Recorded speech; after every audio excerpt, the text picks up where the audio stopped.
వంశీ మీద పెట్టిన false case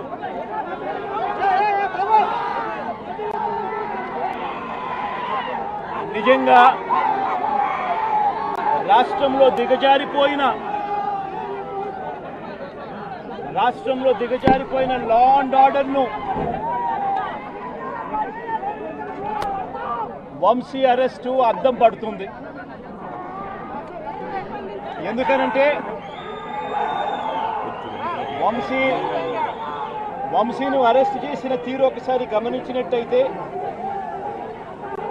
అతి దారుణమైన law and order break down కనిపిస్తుంది. ఒకసారి గమనించినట్టయితే ఈ కేసులో గన్నవరం పార్టీ కార్యాలయంపై దాడి జరిగింది అని చెప్పి ఫిర్యాదు చేసిన సత్యవర్ధన్ అనే ఈ వ్యక్తి, గన్నవరం తెలుగుదేశం పార్టీ ఆఫీసులో కంప్యూటర్ ఆపరేటర్గా పనిచేస్తా ఉన్న సత్యవర్ధన్ అనే ఈ వ్యక్తి, ఫిర్యాదు చేసిన ఇదే వ్యక్తి సాక్షాత్తు తానే జడ్జి గారి సమక్షంలో జడ్జి గారు ఇచ్చిన సమన్లకు పోలీసుల ఆధ్వర్యంలో ఆ సమన్ను అందుకొని జడ్జి గారి దగ్గరికి వచ్చి జడ్జి గారితో తానిచ్చిన వాంగ్మూలాన్ని ఒకసారి గమనిస్తే ఆ వాంగ్మూలంలో ఆయన చెప్పిన మాటలు ఏమిటి,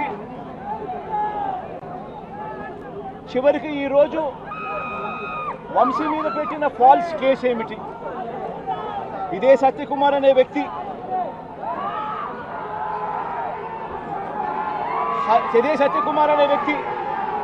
జడ్జి గారు జడ్జి గారి సమక్షంలో సత్యవర్ధన్ అనే వ్యక్తి వంశీ ఎలాంటి తప్పు చేయలేదు అని చెప్పినప్పటికీ కూడా వంశీ మీద తప్పుడు కేసులు ఈరోజు బనాయించడం జరిగింది. ఒకసారి ఈ కేసుకు సంబంధించి ఘటనలు ఒకసారి గమనించాల్సిన అవసరం ఉంది. ఫిబ్రవరి 19వ తారీఖున 2023 మంగళగిరిలో టీడీపీ హెడ్ ఆఫీసులో పట్టాభి అనే వ్యక్తి చేత వంశీ మీద భరించలేని విధంగా బూతులు తిట్టించారు చంద్రబాబు నాయుడు గారు. మంగళగిరి తెలుగుదేశం పార్టీ హెడ్ ఆఫీసులో ఫిబ్రవరి 19, 2023 పట్టాభి అనే వ్యక్తి రెచ్చగొడుతూ వంశీని తిడుతూ ఫిబ్రవరి 19వ తారీఖున తాను మాట్లాడిన మాటలు, ఫిబ్రవరి 19, 23 వాడో పిల్ల సైకో, నేనే గన్నవరం వెళ్తా, ఎవడేం పీకుతాడో చూస్తా, ఆ వంశీ సంగతి తేలుస్తా, నియోజకవర్గంలో నుంచి బయటికి విసిరేస్తా అంటూ గన్నవరం ఎమ్మెల్యే వల్లభనేని వంశీని రెచ్చగొట్టింది సాక్షాత్తు ఫిబ్రవరి 19వ తారీఖున ఇదే పట్టాభి అనే వ్యక్తి. అంతటితో ఆగకుండా ఫిబ్రవరి 20వ తారీఖున అంటే మరుసటి రోజు చంద్రబాబు గారు పట్టాభిని నేరుగా గన్నవరంకే పంపారు. గన్నవరంకే పంపి గన్నవరంలో ఆయన అక్కడికి వెళ్ళి గన్నవరంలో మళ్ళీ ప్రెస్ మీట్ పెట్టి మళ్ళీ వంశీని మళ్ళీ తిట్టి అదే గన్నవరంలో చుట్టుపక్కల ప్రాంతాల నుంచి తాను పోగేసిన మనుషులను తాను వెంట పెట్టుకొని ప్రెస్ మీట్లో మరొకసారి వంశీని తిట్టి ఒక ప్రొసెషన్గా వైఎస్ఆర్సీపీ ఆఫీసును అటాక్ చేయడం కోసం ఫిబ్రవరి 20వ తారీఖున ఇదే పట్టాభి బయలుదేరిన ఈ ఘటనలో ఇదే పట్టాభి ఫిబ్రవరి 20వ తారీఖున వైసీపీ ఆఫీసుకు తాను మనుషులతో ప్రొసెషన్గా తాను అక్కడికి వెళ్ళి ఆ రోజు పార్టీ బయట ఉన్న ఒక దళిత సర్పంచ్ సీనయ్య అనే వ్యక్తిని కూడా పట్టాభి వాళ్ళ మనుషులు దాడి కూడా చేయడం జరిగింది. ఈ దాడి జరుగుతా ఉన్న నేపథ్యంలో ఉద్రిక్తతల మధ్య పోలీసులు కూడా నిర్వహించేదానికి విశ్వ ప్రయత్నం కూడా చేశారు. ఆ చేసిన ఆ విశ్వ ప్రయత్నంలో సిఐ కనకారావు, ఈయన కూడా దళితుడే, సిఐ కనకారావు తల పగలగొట్టి నిరోధించే కార్యక్రమంలో సిఐ కనకారావు తల కూడా ఇదే అల్లరి మూకలు పట్టాభి నేతృత్వంలో ఇదే అల్లరి మూకలు తల కూడా పగలగొట్టారు. ఇలాంటి ఉద్రిక్తతల మధ్య ప్రతిచర్యగా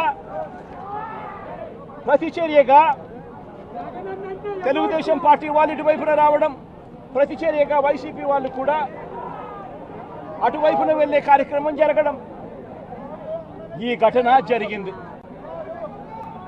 రెండు వైపులా ఆ రోజు పోలీసులు కేసు పెట్టారు. వైసీపీ ప్రభుత్వం అధికారంలో ఉంది, అయినా కూడా వన్ సైడెడ్గా కేసులు వాళ్ళ మీద పెట్టలేదు. రెండు వైపులా కేసులు పెట్టారు, రెండు వైపులా ఉన్న వాళ్ళ మీద కేసులు పెట్టారు.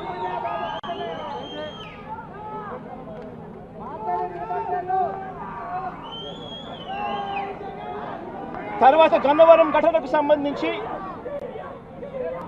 అప్పటి పోలీసులు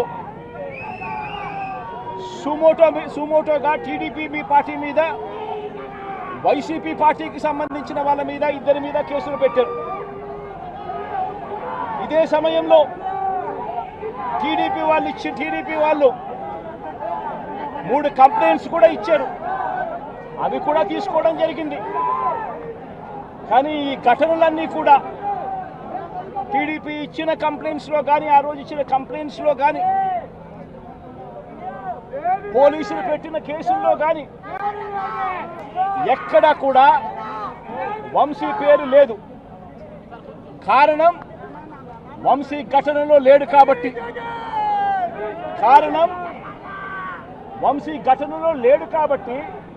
ఘటనా స్థలంలో తాను లేడు కాబట్టి వంశీ పేరు ఎక్కడ ఎవరు కూడా చెప్పలేదు. తెలుగుదేశం పార్టీ ఇచ్చిన కంప్లైంట్స్లో కానీ, పోలీసులు పెట్టిన కేసుల్లో కానీ ఫిబ్రవరి 22వ తారీఖున, అంటే ఫిబ్రవరి 20వ తారీఖున ఇది జరిగింది. ఇది జరిగిన 2 రోజుల తర్వాత గన్నవరం టీడీపీ ఆఫీస్ ఆపరేటర్గా, డేటా ఎంట్రీ ఆపరేటర్గా పనిచేస్తా ఉన్న సత్యవర్ధన్ అనే ఈ దళిత యువకుడిని మంగళగిరిలోని టీడీపీ ఆఫీసుకు చంద్రబాబు నాయుడు గారు మనుషులను పిలిపించుకొని ఈ సత్యవర్ధన్ అనే వ్యక్తి ద్వారా మరో కంప్లైంట్ కూడా ఇప్పించారు. తెల్లటి కాగితం మీద ఆయనతో సంతకం తీసుకొని మరో కంప్లైంట్ కూడా ఇప్పించారు. దాని ఆధారంగా ఎస్టీ ఎస్టీ కేసు కూడా పెట్టారు. కానీ ఆ ఇచ్చిన ఆ కేసులో కూడా, ఆ సత్యవర్ధన్ ఇచ్చిన ఆ కేసులో కూడా అప్పటికి కూడా వంశీ పేరు ఎక్కడా కూడా లేదు. కారణం వంశీ అక్కడ లేడు కాబట్టి, ఘటనా స్థలంలో లేడు కాబట్టి. ఫిబ్రవరి 23వ తారీఖున సత్యవర్ధన్ నుంచి పోలీసులు ఫిబ్రవరి 23, 2023 పోలీసులు ఇదే సత్యవర్ధన్ దగ్గర నుంచి 161 స్టేట్మెంట్ కూడా తీసుకున్నారు. ఆ స్టేట్మెంట్లో, సత్యవర్ధన్ ఇచ్చిన స్టేట్మెంట్లో కూడా ఎక్కడా కూడా వంశీ పేరు ఎక్కడా లేదు. సత్యవర్ధన్ అనే వ్యక్తి ఆ 161 స్టేట్మెంట్లో, పోలీసులకు ఇచ్చిన 161 స్టేట్మెంట్లో తనని ఎవరూ తిట్టలేదని కూడా చెప్పాడు. తాను ఘటన జరిగినప్పుడు తాను అక్కడి నుంచి వెళ్ళిపోయానని కూడా చెప్పాడు. తర్వాత టీడీపీ ప్రభుత్వం రాగానే వంశీని టార్గెట్ చేయడం మొదలుపెట్టారు. జూలై 10, 2024 ఈ కేసును మళ్ళీ రీఓపెన్ చేశారు. రీఓపెన్ చేసి ఆశ్చర్యం కలిగించే విషయం ఏమి తెలుసా? ఇదే సత్యవర్ధన్ అనే వ్యక్తిని తెలుగుదేశం పార్టీ ప్రభుత్వం అధికారంలోకి వచ్చిన తర్వాత మళ్ళీ ఇదే సత్యవర్ధన్ అనే వ్యక్తి దగ్గర నుంచి మళ్ళీ 161 స్టేట్మెంట్ మళ్ళీ తీసుకున్నారు. రెండోసారి కేసు రీఓపెన్ చేసి తెలుగుదేశం పార్టీ అధికారంలోకి వచ్చిన తర్వాత ఆ రెండోసారి ఇచ్చిన 161 స్టేట్మెంట్లో కూడా సత్యవర్ధన్ ఇవే మాటలే మాట్లాడాడు. నన్ను ఎవరు తిట్టలేదని, వంశీ అక్కడ లేడు అని, తన ఘటనా స్థలం జరిగినప్పుడే తను అక్కడి నుంచి వెళ్ళిపోయాడు, అదే మాటలే మాట్లాడాడు. పోలీసులు చంద్రబాబు నాయుడు గారి ప్రభుత్వంలో తీసుకున్న 161 స్టేట్మెంట్లో కూడా తర్వాత అయినా చంద్రబాబు నాయుడు గారు వంశీ మీద పెట్టుకున్న ఆక్రోశము, వంశీ మీద పెట్టుకున్న కోపము చంద్రబాబు నాయుడు గారిది ఏ స్థాయిలో ఉందనంటే ఎలాగైనా కానీ వంశీని ఇరికించాలి అనే ఆలోచనతో వంశీ ఘటనా స్థలంలో లేకపోయినా కూడా వంశీని 71వ నిందితుడిగా చేర్చారు. 71వ నిందితుడిగా వంశీ పేరును చేర్చారు. అయితే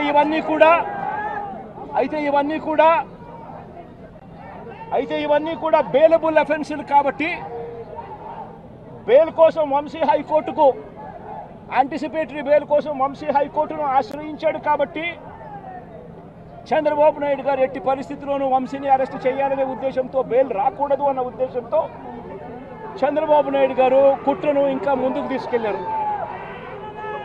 గన్నవరం పార్టీ ఆఫీసును తగలబెట్టే ప్రయత్నం చేశాడు అని చెప్పి మరో ఫాల్స్ కేసు ఒకటి బుక్ చేయడం మొదలుపెట్టాడు. తెలుగుదేశం పార్టీ ఆఫీస్ అట కాల్చే కార్యక్రమం అట జరిగింది అని చెప్పి ఏకంగా చంద్రబాబు నాయుడు గారు అనే వ్యక్తి మరో ఫాల్స్ కేసు, మరో కట్టుకథ అల్లాడు. ఆఫీసును తగలబెట్టే కార్యక్రమం చేసినప్పుడు ఆ ఆఫీసు ఎవరిది అని చెప్పి, ఆ ఆఫీసు ఎస్సీ ఎస్టీలకు సంబంధించిన ఆఫీస్ వారిదే ఓనర్లు అయితే అప్పుడు ఇది నాన్ బెయిలబుల్ సెక్షన్స్ కిందికి వస్తుంది, ఎస్సీ ఎస్టీ కేసు పెట్టొచ్చు అనే ఉద్దేశంతో ఏకంగా తెలుగుదేశం పార్టీ ఆఫీసు ఎస్సీ ఎస్టీలదని చెప్పి ఇంకో దొంగ కేసు, ఎస్టీ ఎస్టీలదే అని చెప్పి ఇంకొక దొంగ వాంగ్మూలాన్ని కూడా ఇచ్చేశారు ఇదే పెద్ద మనిషి చంద్రబాబు నాయుడు గారు. వాస్తవం ఏమిటంటే తెలుగుదేశం పార్టీ కాలబడింది లేదు. తెలుగుదేశం పార్టీ ఒక ఎస్సీ ఎస్టీకి సంబంధించిన వ్యక్తికి సంబంధించిన ఆఫీస్ బిల్డింగ్ కూడా కాదు. తెలుగుదేశం పార్టీ ఆఫీసు కడియాల సీతారామయ్య గారు అనే ఎస్సీ కాదు, ఎస్టీ కాదు, కనీసం బీసీ కూడా కాదు, చంద్రబాబు నాయుడు గారికి సంబంధించిన వ్యక్తి ఆయన బిల్డింగ్ అది. అంటే అక్కడ కూడా చంద్రబాబు నాయుడు గారు ఉద్దేశపూర్వకంగా వంశీకి బెయిల్ రాకూడదు అని, నాన్ బెయిలబుల్ కేసు కింద దీన్ని మార్చాలి అనే ఉద్దేశంతో చేసిన మరో కుట్ర ప్రయత్నం. మరోవైపు ఈ కేసులో దాదాపుగా 94 మంది మీద కేసు పెడితే చంద్రబాబు నాయుడు గారు నెలల తరబడి వైఎస్ఆర్సీపీ నాయకులు వేధించాలనే ఉద్దేశంతో ఇంకా 44 మందికి ఇంకా బెయిల్ రాకుండా చంద్రబాబు నాయుడు గారు అడ్డుకుంటా ఉన్నారు. ఒక హక్కుగా బెయిల్ రావాల్సిన చోట నెలల తరబడి బెయిల్ రానివ్వకుండా అడ్డుకుంటా ఉన్న పరిస్థితి చంద్రబాబు నాయుడు గారు. ఇదే సత్యవర్ధన్ అనే వ్యక్తి మెజిస్ట్రేట్ దగ్గరికి తాను వచ్చి జరిగిన ఘటన గురించి మెజిస్ట్రేట్ దగ్గర వాంగ్మూలం తాను ఇచ్చేస్తే మిగతా వాళ్ళందరికీ కూడా బెయిల్లు వస్తాయి అనే ఉద్దేశంతో పోలీసులు చంద్రబాబు నాయుడు గారు ఇద్దరు కూడా కుట్ర పన్ని సత్యవర్ధన్ అనే వ్యక్తిని 20 సార్లు మెజిస్ట్రేటు రమ్మని సమన్లు పంపించినప్పటికీ కూడా ప్రతిసారి దాటేసుకుంటూ రాకుండా ఎగరగొడుతూ పోయాడు. చివరికి జడ్జికు 20వసారికి ఇన్నిసార్లు సమన్లు ఇచ్చినా కూడా ఈ మనిషి రాకపోవడం అన్యాయము అని పోలీసుల మీద గట్టిగా జడ్జి తిట్టి ఖచ్చితంగా సమన్లు ఇవ్వండి, నెక్స్ట్ టైం వచ్చేట్టుగా ఖచ్చితంగా చూసుకోండి అంటే అప్పుడు మరుసటి వాయిదాకు సత్యవర్ధన్ అనే వ్యక్తి తానంతటి తానే హాజరై ఈ ఘటన జరిగిన సమయంలో ఇంతకుముందు తాను 161లలో ఏదైతే చెప్పాడో అదే విషయాలను మళ్ళీ జడ్జి గారి సమక్షంలో మళ్ళీ అదే విషయాలే మళ్ళీ ఆయన తెలియజేశాడు. ఘటన జరిగిన సమయంలో తాను అప్పుడు లేడని, తనను ఎవరూ కులం పేరుతో దూషించలేదు అని, అసలు ఈ కేసుతో తనకు ఎలాంటి సంబంధము లేదని కోర్టుకు తాను మొరబెట్టుకున్నాడు. తాను తన తల్లి ఇద్దరు కలిసి ఆటోలో కూర్చొని కోర్టుకు వచ్చామని, తన స్టేట్మెంట్ వెనుక ఎవరి బలవంతము లేదు అని ఫిబ్రవరి 10వ తారీఖు 2025 ఫిబ్రవరి 10 2025 ఫిబ్రవరి 10న జడ్జి గారి ముందర స్టేట్మెంట్ తాను ఇచ్చాడు. ఫిబ్రవరి 10, 2025 జడ్జి గారి సమక్షంలో తాను ఈ విధంగా స్టేట్మెంట్ ఇచ్చేసరికి చంద్రబాబు నాయుడు గారికి, లోకేష్కు, వీళ్ళిద్దరికీ కూడా మనశ్శాంతి కరువు అయిపోయింది. వంశీని అరెస్ట్ చేయలేకపోతా ఉన్నాము అనే దుర్బుద్ధి వీళ్ళల్లో ఎక్కువ కావడం మొదలుపెట్టింది. వీళ్ళంతా కలిసి పోలీసులతో మళ్ళీ కుట్రబన్నారు. కుట్రబన్ని వీళ్ళు మరుసటి రోజు అంటే ఫిబ్రవరి 11వ తారీఖున వీళ్ళు విజయవాడ పటమట పోలీస్ స్టేషన్లో సత్యవర్ధన్ మీద వీళ్ళు ఒక ఎఫ్ఐఆర్ రిజిస్టర్ చేశారు. ఫిబ్రవరి 11వ తారీఖున సత్యవర్ధన్, వంశీ ఇద్దరి మీద వీళ్ళు ఎఫ్ఐఆర్ రిజిస్టర్ చేశారు. కోర్టును తప్పుదోవ పట్టించారు అని వంశీని, సత్యవర్ధన్ మీద వీళ్ళు తప్పుడు కేసు వీళ్ళు బనాయించారు. కోర్టును తప్పుదోవ పట్టించారు, తప్పుడు సాక్ష్యం తాను ఇచ్చాడు అని చెప్పి వీళ్ళు ఎఫ్ఐఆర్ రిజిస్టర్ చేసి ఆ ఎఫ్ఐఆర్ రిజిస్టర్ చేసిన కాపీని తీసుకొని పోయి సత్యవర్ధన్ అమ్మను, సత్యవర్ధన్ నాన్నను, సత్యవర్ధన్ అన్నను అందరినీ కూడా బెదిరించి ఫిబ్రవరి 12వ తారీఖున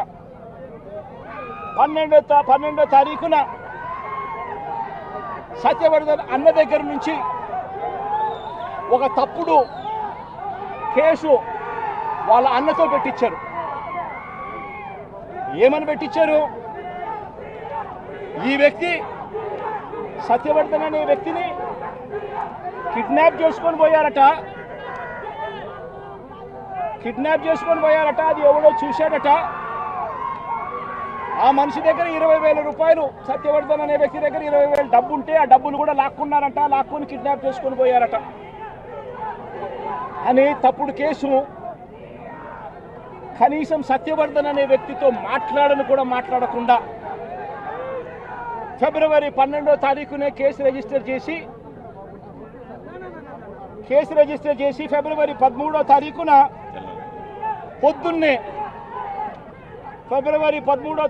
పొద్దున్నే వంశీని అరెస్ట్ చేశారు.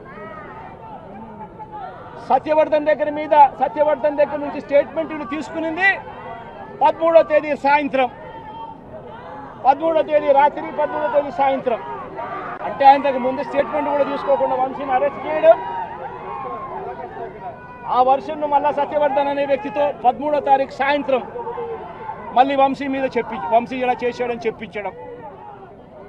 అది దారుణంగా లా అండ్ ఆర్డర్ ఏ స్థాయిలో ఉంది అని చెప్పడానికి ఇది ఒక పెద్ద నిదర్శనం. నిజంగా నేను చెప్తా ఉన్నా, ఒక మనిషి ఏదైనా తప్పు చేస్తే తప్పు చేసిన ఆ వ్యక్తిని శిక్షిస్తే పోలీసులకు ఎవరికైనా గౌరవం ఉంటుంది. కానీ ఇవాళ జరుగుతూ ఉన్నది రాష్ట్రంలో ఏం జరుగుతూ ఉంది? నీకు నచ్చని వాడిని దొంగ సాక్ష్యాలు వీళ్ళే క్రియేట్ చేస్తూ ఉన్నారు, దొంగ కేసులు వీళ్ళే పెడతా ఉన్నారు.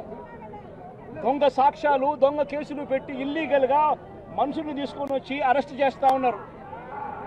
అరెస్టులు చేసి నెలలు జైళ్ళల్లో పెట్టే కార్యక్రమాలు జరుగుతూ ఉంది. నిజంగా డెమోక్రసీ అన్నది ఏ స్థాయిలోకి దిగజారిపోయిందో చెప్పడానికి అందుకే వంశీ కేసు ఒక ఉదాహరణ అని చెప్తా ఉన్నా. ప్రజాస్వామ్యం నిజంగా ఏ స్థాయికి దిగజారిపోయింది అని అంటే నిన్న కూడా చూసాం. పిడుగురాళ్లలో మున్సిపాలిటీకి సంబంధించి అక్కడ జరిగిన మున్సిపల్ వైస్ చైర్మన్ ఎన్నుకునే ఎన్నిక పిడుగురాళ్లలో 33 మంది ఉంటే కార్పొరేటర్లు 33 మంది వైసీపీనే గెలిచింది. మరి తెలుగుదేశం పార్టీ కార్పొరేటర్ కనీసం ఒక్కడు కూడా లేకపోతే తెలుగుదేశం పార్టీ ఏకంగా పిడుగురాళ్ల వైస్ ప్రెసిడెన్సీ సీటు ఒక్క సభ్యుడు కూడా లేని ఆ సీటును వీళ్ళు సిగ్గు లేకుండా మేమే గెలుచుకున్నాము అని చెప్పుకుంటా ఉన్నారు అని అంటే నిజంగా పోలీసులు అనేవాళ్ళు చంద్రబాబు నాయుడు గారి హయాంలో ఏ స్థాయికి దిగజారిపోయి ప్రజాస్వామ్యాన్ని కూలీ చేస్తూ ఉన్నారని చెప్పడానికి నిదర్శనం. తిరుపతిలో 49 సీట్లకు 48 సీట్లు వైసీపీ గెలిచింది. తెలుగుదేశం పార్టీ గెలిచింది కేవలం ఒకే ఒక్క స్థానం. అటువంటి చోట డిప్యూటీ మేయర్ పోస్టు పోలీసుల ఆధ్వర్యంలో తెలుగుదేశం పార్టీ వాళ్ళు కార్పొరేటర్లను కిడ్నాప్ చేసుకొని బస్సులో నుంచి కిడ్నాప్ చేసుకొని పోయి డిప్యూటీ మేయర్లను మేమే గెలుచుకున్నామని చెప్పి వాళ్ళు ప్రకటించుకుంటా ఉంటే పోలీసులు ఏ స్థాయికి దిగజారిపోయినారు తెలుగుదేశం హయాంలో అని చెప్పడానికి ఇంకో నిదర్శనం. తుని నియోజకవర్గంలో 30 కార్పొరేటర్ల స్థానాలు 30కి 30 వైసీపీ గెలిచింది. తెలుగుదేశం పార్టీకి కనీసం ఒక్కడంటే ఒక్క అభ్యర్థి కూడా లేడు. మళ్ళీ అలాంటి చోట ఎన్నికలు జరిగితే అలాంటి చోట వైస్ ప్రెసిడెన్సీని వైస్ని ఎన్నుకునే ఎన్నిక వైస్ చైర్మన్ ఎన్నుకునే ఎన్నిక జరిగితే వైసీపీకి ఎలాగో వైసీపీ వాళ్ళను దౌర్జన్యం చేసి తీసుకునే పరిస్థితి లేకపోయేసరికి తెలుగుదేశం పార్టీ వాళ్ళు ఎన్నికనే పోస్ట్ పోన్ చేశారు. అంటే వీళ్ళకి అనుకూలమైన వాతావరణం వచ్చేదాకా ఎన్నికలు జరపరు. కోర్టు పర్యవేక్షణలో ఉన్న కేసులకు సంబంధించిన పరిస్థితులు ఇవి. పాలకొండలో కూడా అంతే. వైసీపీకి అందులో 17 ఉంటే తెలుగుదేశం పార్టీకి కేవలం 3. మళ్ళీ అక్కడ వైస్ ప్రెసిడెన్సీ అన్నది వైసీపీకి రావాలన్నా తెలుగుదేశం పార్టీకి రావాలన్నా కానీ వీళ్ళకి అనుకూలత వచ్చేదాకా పోస్ట్పోన్మెంట్లు. ఇలా ప్రతి సందర్భంలోనూ కూడా డెమోక్రసీని కూనీ చేస్తూ ఉన్నారు. పోలీసులను వీళ్ళు ఇష్టానుసారంగా వాడుకుంటా ఉన్నారు. నేను ఇవాళ ఒకటే చెప్తా ఉన్నా, ప్రతి పోలీసు వ్యక్తికి కూడా చెప్తా ఉన్నా, మీ టోపీ మీద ఉన్న 3 సింహాలకు కనిపించే ఆ సింహాలకు సెల్యూట్ కొట్టడం మొదలుపెట్టండి. తెలుగుదేశం పార్టీ నాయకులకు సెల్యూట్ కొట్టడం మొదలుపెట్టి వీళ్ళు చెప్పినట్టుగా చేయడం మొదలుపెట్టి అన్యాయాలు చేయడం మొదలు పెడితే మాత్రం ఎల్లకాలము తెలుగుదేశం పార్టీ ప్రభుత్వమే ఉండదు అని చెప్పి ఇవాళ ప్రతి అధికారికి కూడా నేను తెలియజేస్తా ఉన్నా. రేపొద్దున మళ్ళీ మా అధికారం వస్తుంది.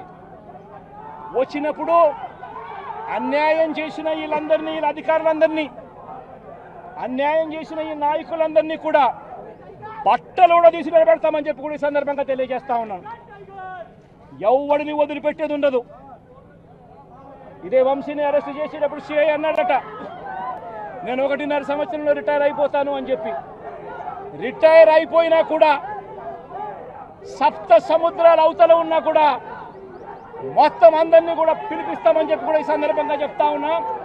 చట్టం ముందు నిలబడేట్టుగా చేస్తాం, బట్టలు ఊడదీస్తాం, న్యాయం జరిగేట్టుగా చేస్తాం అని ప్రతి ఒక్కరికి కూడా తెలియజేస్తా ఉన్నాం. ఈ మాదిరిగా అన్యాయం చేయడం మొదలు పెడితే మాత్రం ఖచ్చితంగా ప్రజలు, దేవుడు ఇద్దరు కూడా వీళ్ళను శిక్షించే కార్యక్రమం ఖచ్చితంగా జరుగుతుందని చెప్పి సందర్భంగా మరొక్కసారి వీళ్ళందరికీ కూడా చెప్తా ఉన్నాం, అన్యాయంలో భాగస్వాములు కావద్దండి. మీ టోపీ మీద ఉన్న సింహాలను గౌరవించండి, వాటికి సెల్యూట్ కొట్టండి, మీ వ్యక్తిత్వాన్ని కాపాడుకోండి అని చెప్పి ఈ ప్రతి అధికారికి కూడా ఈ సందర్భంగా తెలియజేస్తా ఉన్నాం. సెలెక్టివ్గా కొంతమంది లీడర్స్ని టార్గెట్ చేసి అరెస్ట్ చేస్తూ ఉన్నారు. దాన్ని ఎట్లా చూస్తారు? మన పేరుని కానీ ఇవాళ వంశీ, ఇటీవల కొంతమంది అరెస్ట్, నంది సురేష్, ఇట్లా దాన్ని ఎలా చూడాలి? ప్రజాస్వామ్యం కూలిపోతా ఉంది అని చెప్పడానికి ఇవన్నీ నిదర్శనాలు. ప్రతి కేసు ఇల్లీగల్ కేసే. ప్రతి కేసులోనూ కూడా వీళ్ళే బెదిరిస్తూ ఉన్నారు, అవతలోడు బెదిరిస్తూ ఉన్నాడు అని చెప్పి వీళ్ళే కేసులు పెడతా ఉన్నారు. అసలు బెదిరించేది ఎవరిని బెదిరిస్తూ ఉన్నారు? ప్రతి విషయంలోనూ వీళ్ళే. పారిశ్రామికవేత్తలను వదలడం లేదు, రాజకీయ నాయకులను వదిలిపెట్టడం లేదు, ప్రతి ఒక్కరిని కూడా వీళ్ళే బెదిరిస్తూ ఉన్నారు. అవతలోడు బెదిరించినాడు అని చెప్పి మళ్ళీ ఎదురు కేసులు పెడతా ఉన్నారు. ఇవన్నీ ఊరికే పోవు, ఇవన్నీ కూడా మళ్ళీ వీళ్ళకు చుట్టుకుంటాయి. చుట్టుకున్నప్పుడు వీళ్ళ పరిస్థితి అతి దారుణంగా తయారవుతుందని మాత్రం ఖచ్చితంగా చెప్తా ఉన్నారు.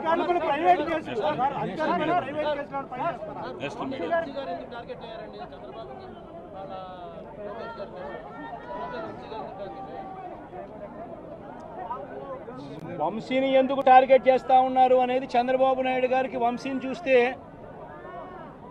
తన సామాజిక వర్గం నుంచి ఒక వ్యక్తి ఎదుగుతున్నాడు, చంద్రబాబు నాయుడు గారి కన్నా గ్లామరస్గా ఉన్నాడు, లోకేష్ గారి కన్నా గ్లామరస్గా ఉన్నాడు.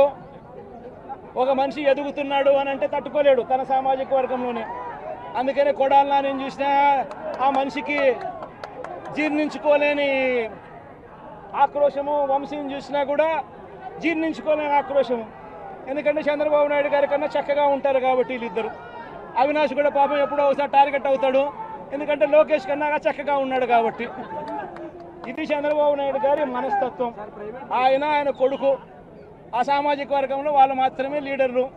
వాళ్ళకి ఎవరైనా పొరపాటున వాళ్ళకు అనుకూలంగా లేకపోతే సామాజిక వర్గం నుంచి వాళ్ళని వెలేయడము. ఇది చంద్రబాబు నాయుడు గారు, రామోజీరావు, ఆంధ్రజ్యోతి రాధాకృష్ణ, TV5 వీళ్ళు ముగ్గురు. నిజంగా ఇది ఒక మాఫియా రాజ్యం. చంద్రబాబు నాయుడు అనే వ్యక్తిని ముఖ్యమంత్రిగా చేయడం కోసం, చంద్రబాబు నాయుడు అనే వ్యక్తికి ఓట్లు వేయించడం కోసం ఒక మాఫియా సామ్రాజ్యం వీళ్ళంతా. ఆ మాఫియా సామ్రాజ్యంలో ఎవరైనా చంద్రబాబు నాయుడు గారికి వ్యతిరేకంగా వాళ్ళ సామాజిక వర్గంలో ఈ అవినాష్ కానీ, నాని కానీ, వంశీ కానీ ఇలాంటి వాళ్ళు ఎవరైనా నిలబడితే, పాప మా శంకర్రావు కానీ, మా బ్రహ్మనాయుడు కానీ ఇటువంటి వాళ్ళు ఎవరైనా నిలబడితే అంతే, వాళ్ళ సామాజిక వర్గంలో తప్పు పుట్టారు, వాళ్ళ అన్యాయస్తులు అని వాళ్ళ మీద తప్పుడు కేసులు పెట్టడం, వాళ్ళ మీద ఇల్లీగల్ అరెస్ట్ చేయించడం, వాళ్ళ మీద బురద జల్లడం, వాళ్ళని ట్రోల్ చేయించడము, ఇవన్నీ కూడా చంద్రబాబు నాయుడు గారి నైజం, లోకేష్ గారి నైజం చూపిస్తుంది ఇవన్నీ కూడా.